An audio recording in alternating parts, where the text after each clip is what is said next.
What up, what up, what up, what up? It's me, L Teddy 27. What's good tonight? Right about the hood. Oh, dear God, I'm already eating a drink.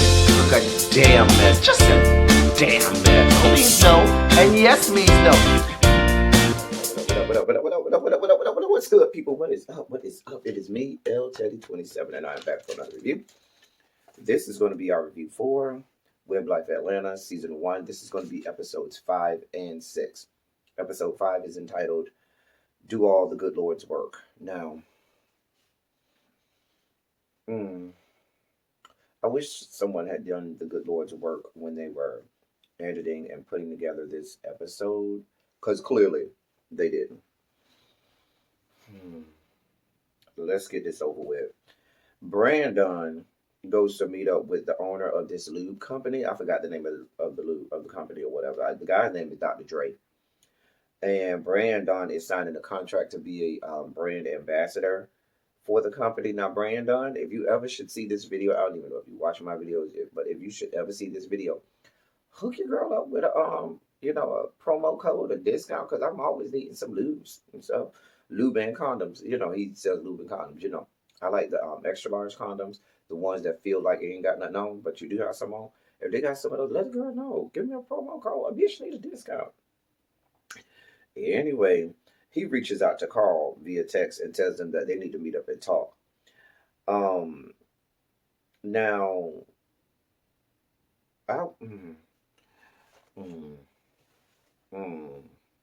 gonna just say this: I have not seen Brandon's full OnlyFans. I've seen little snippets via Twitter and stuff, and I don't know how. Based on most of what I see on OnlyFans, I don't know how much he's going to be promoting or advertising the condoms part, because the girls don't be using condoms over on the OnlyFans. The girls be getting bust down to get down and get down to get bust down. Child, they have no parts of nobody's condoms over that, child. I don't know, honey. I'm just saying. I mean, for those of you who go and visit his OnlyFans, let me know. Maybe shut up, L Teddy. Just shut up. Lacey and Freshie, they at home, they arguing and talking about something. Girl, I told you, I don't care about these two lesbians. Girl, why are they on here again? Like, I don't even see their point or how they add to any part of any storyline or any parts of the show. First of all, whoever, and I think Mikey, I don't know if it's Mikey or the Antar person, whoever is in charge of editing and storylines, it was a horrible job this week, because what I saw was just a bunch of just pieces just thrown together, nothing connected, nothing, transitioned into the next thing. Nothing made sense to anything. It was just a bunch of just a hodgepodge, motley crew of just shit just thrown in there, and they just said, okay, the people will consume it. It has to make sense. I mean, there was no rhyme or reason or connection from scene to scene. No, nothing. Keep going, L Teddy. Keep going. Larry is in the studio recording songs for a musical he's going to be in. It sounds like, I think he's still working with Signal 23. Larry, girl Larry. You ain't learned from all the other girls. You don't get, child. You're going to end up getting burned like everybody else who worked with Signal 23 got burned. I mean, you friends with all of these people who don't work with Signal 23 at one point in time. And you ain't learned from them? The girls ain't hip you to the game? Girl. Anyway. While he was in the studio, Mikey asks Larry if he's coming to his Halloween party. And he says to be on time because there's going to be a red carpet and performance, I guess. Carl is on the radio for a new show called Nookie After Dark. I ain't care. I don't want to hear no parts of ugly-ass, fat-ass Carl talk about what he does or does not do to someone's body. Please leave that for the confines of your own bedroom with no video cameras, no windows, no nothing, so no sighted person outside of that room has to see or know what's going on. A mess. Moving on. Brandon meets up with Gary LeVar. Now, let me tell y'all something. I loves me some Gary LeVar. Y'all know Gary LeVar was the real breakout star from, even though Brandon was the breakout star from About Him season 1, 2. But people did not watch About Him for Brandon. People watched About Him for Gary LeVar. Ooh, Whew. Ooh, where's my fan, honey? Hold on. Whew. I had to break out the fan on these hoes because that Gary LeVar, mm, mm, that's a man right there. That's a man, honey.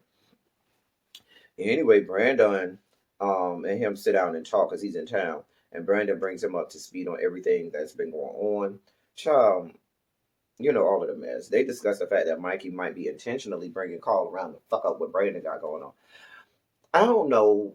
With that situation, I don't know. Mikey always, for some reason, is something about him that I can't put my finger on, but if I could, I would have to watch it. Something that gives me pause and something that makes me think that there is some um ulterior motives to things that he does, or he does things, with some underlying, resentment or trying to get back. I don't know. I can kind of see what Gary was saying, and I kind of agree, but we don't have no evidence. We don't have no receipts, so I guess we gotta wait until it all comes out.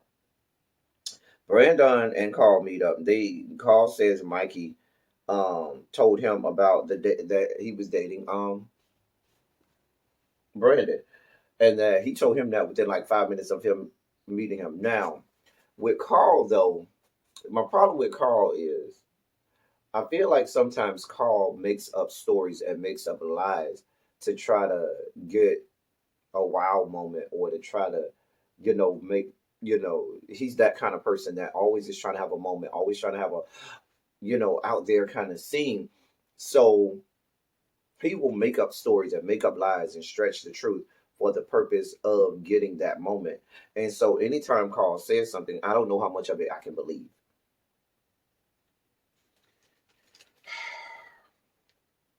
Edit, whoever did the editing, why is it we only see from here on down on Carl in the confessionals? Who the fuck is doing this editing?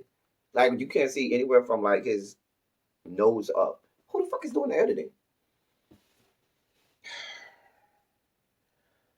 They claim that they did it, the situation, and that they're good now. Child, nobody believes them. That was episode 5. And now we're on to episode 6, entitled Pushing for the Thick Men. Listen, Brandon invites Mikey over to Sean's house to talk about these rumors and everything that's, swirling out there and everything. And listen, Sean, my love, my doll. Now, last review, I mentioned that you might have an IEP. And I said, self, please examine this young man, Sean, a little closer, because maybe you're just trying to see something that's not there. Maybe you just putting 20 on 10 and trying to say this man is slow, and he's not slow.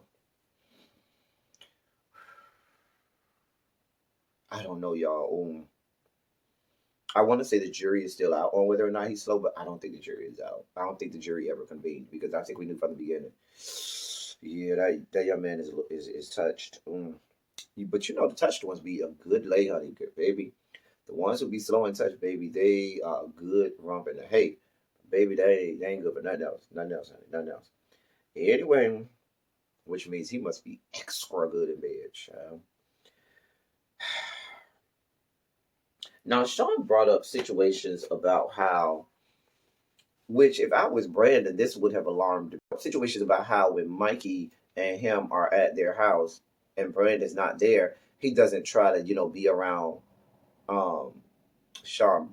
Mikey isn't trying to be around Sean that much, and he's not kind of aloof and doesn't really, interact with him a lot. That's what you're supposed to do. I've had situations like that where I've had a roommate and my roommate got a boyfriend. First of all, I usually tell my roommate, hey, boo, I don't mind your boyfriend come over. That's fine. But do not leave your boyfriend here and I'm not here. Because what's not going to happen is your boyfriend is here. You're not here. I'm here, but I need to leave.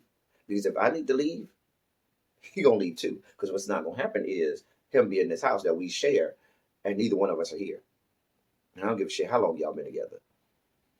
Anyway, but the other point that I'm making is when you start chumming up and being close with the boyfriend without the roommate being around, it never goes right. Because situations will happen and the boyfriend will cheat, and then the roommates start looking at you like, well, y'all was real close and y'all was in the house by yourself. Was y'all doing it too? No, bitch.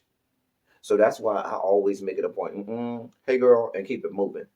We ain't friends. That's your boyfriend. I only know you because of him. Girl, we ain't friends. We are not hanging out without him. You, hey, what you doing? I don't know. Is my friend coming? Because if he ain't coming, we ain't doing nothing. I'm just saying. Then Mikey tried to explain.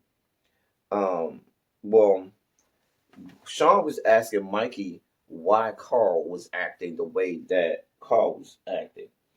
And in my mind, I was like, Mikey can't explain why Carl is what he is. Only Carl can explain why Carl does the fuck shit that Carl does. What Mikey can't explain, or should be asked to explain, is why the fuck he's bringing Carl around. That is the question. The question for Mikey is, why the fuck are you bringing this fuck bitch around? And then you ask Carl himself why he is, being about the fuck shit all the time. Whatever, y'all. This shit was boring as fuck. I'm trying to get through this, y'all. I'm trying. Mikey's Halloween party came. Girl, they say ain't nobody was there. Mikey was late. Lacey and Freshie ended up leaving. First of all, Halloween was on a Saturday. And I remember at that time, Atlanta, didn't care about the fucking pandemic. And they had everything open. There was nothing closed. These girls was out here partying like it was 1999. So when you have that many options for parties, and you go to a party and the shit ain't right, you do like Lacey and Freshie did.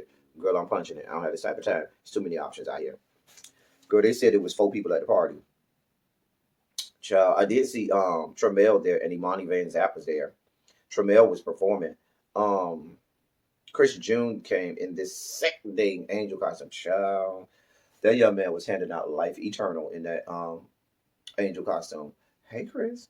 That young man was giving life and giving life eternally. Oh, child.